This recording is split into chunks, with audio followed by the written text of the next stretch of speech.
अस्सलामु अलैकुम वरहमतुल्लाहि वबरकातुहू। ये वीडियो में कोरोना के ताल्लुक़ से, कोविड-19 के ताल्लुक़ से बेसिक गाइडलाइंस देने की कोशिश की जा रही है ताकि लोगों के जहनों में जो बहुत सारे कन्फ्यूजन्स हैं, बहुत सारे परेशानियां हैं, उसके क्लैरिफिकेशन हो सके, उसके ताल्लुक़ से समझ आ सके। सबसे पहली बात तो समझने की ये है कि 4 तरह के लोग हैं।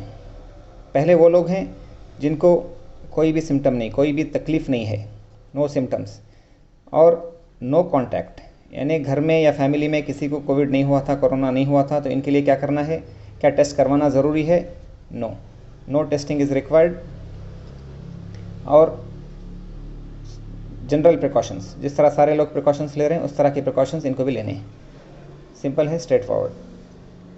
दूसरे वो तरह के लोग हैं जिनको नो सिम्टम्स, कोई भी तकलीफ़ नहीं है या माइल्ड सिम्टम्स है, थोड़ी सी खांसी, थोड़ी सी बुखार, माइल्ड सिम्टम्स आ गए, तो उनके लिए क्या करना है? और इनको हिस्ट्री ऑफ कॉन्टैक्ट है, मतलब इनके फैमिली में या घर में किसी को कोविड हुआ था या सांस लेने की तकलीफ़ से इंतकाल हुआ था, तो इनको क्या करना है? इनके लिए 2 ऑप्शंस हैं।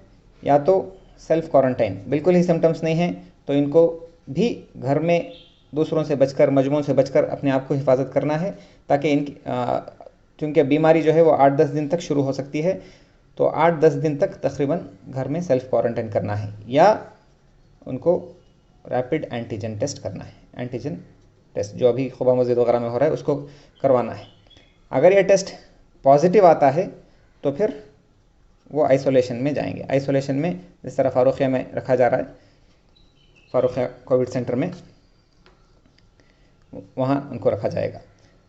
या अगर टेस्ट नेगेटिव आता है तब भी उनके लिए सजेशन ये है कि वो सेल्फ़ क्वारंटाइन में रहें, यानी किसी से मिलना नहीं, घर में 8 दिन तक अपनी फैमिली के साथ रह सकते हैं। तीसरी वो कैटेगरी है लोगों की जो मॉडरेट टू सीवियर सिम्टम्स हैं, यानी सांस लेने की तकलीफ़ बढ़ गई, बहुत ज़्यादा खांसी है और पहले कुछ भी नहीं था, अभी सांस लेने की तकलीफ़ शुरू हो रही है और इनका टेस्ट जो है वो पॉजिटिव आ गया है, तो इनके लिए स्ट्रेट फॉरवर्ड है, कोविड हॉस्पिटल की ज़रूरत पड़ेगी इनको। अब हॉस्पिटल में सिर्फ ऑक्सीजन है या NIV बोलते हैं, नॉन इन्वेजिव वेंटिलेशन, या वेंटिलेशन की ज़रूरत है, वो क्या है वो हॉस्पिटल वाले डिसाइड करेंगे। बहरहाल इनको हॉस्पिटल की ज़रूरत पड़ेगी। अब चौथी कैटेगरी के वो लोग हैं जो सबसे ज़्यादा कन्फ्यूजिंग है, सबसे ज़्यादा लोग इसी के ताल्लुक़ से परेशान हैं कि उनको मॉडरेट टू सीवियर सिम्टम्स हैं, मतलब सांस लेने की तकलीफ़ शुरू हो गई है, सीवियर खांसी है, बुखार आ रही है, लेकिन टेस्ट या तो नेगेटिव आ गया है या टेस्ट ही नहीं करवाए हैं अब तक। तो बहुत सारे पेशेंट्स हैं जो सांस की तकलीफ़ शुरू हो गई लेकिन अभी टेस्ट नहीं हुआ, या टेस्ट करवाया था नेगेटिव आ गया। अब इनका मसला ये होता है कि चूँकि टेस्ट नेगेटिव है तो कोविड हॉस्पिटल वाले अपने वहाँ एडमिशन नहीं कराएंगे, और चूँकि सीवियर सिम्टम्स हैं, सांस लेने की तकलीफ़ वगैरह है, तो फिर नॉर्मल हॉस्पिटल वाले भी इनको एडमिशन नहीं करेंगे, इसलिए कि कोविड सस्पेक्टेड है। तो अब इनके लिए क्या रास्ता है? इसमें समझने वाली बात यह है कि चूँकि वबा चल रही है तो इस वक्त जो भी सांस की तकलीफ़ से आएगा उसको कोविड होने के बहुत ज़्यादा चांसेस हैं, 99% चांसेस हैं कोविड होने के, 99% चांसेस कोविड ही के हैं। ऐसा नहीं है कि नेगेटिव आने के बावजूद डॉक्टर्स ने अपनी तरफ से कोविड कह दिया, नहीं।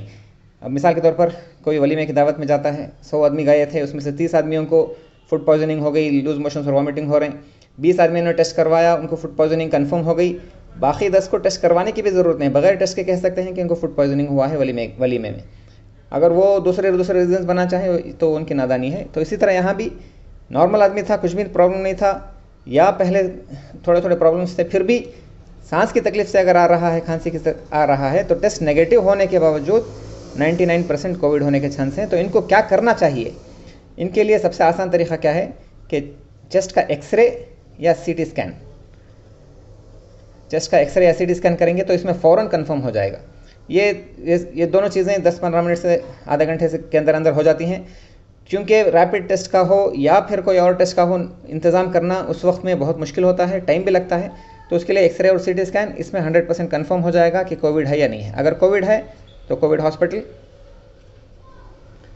अगर कोविड नहीं है, नॉट कोविड, तो फिर नॉर्मल हॉस्पिटल।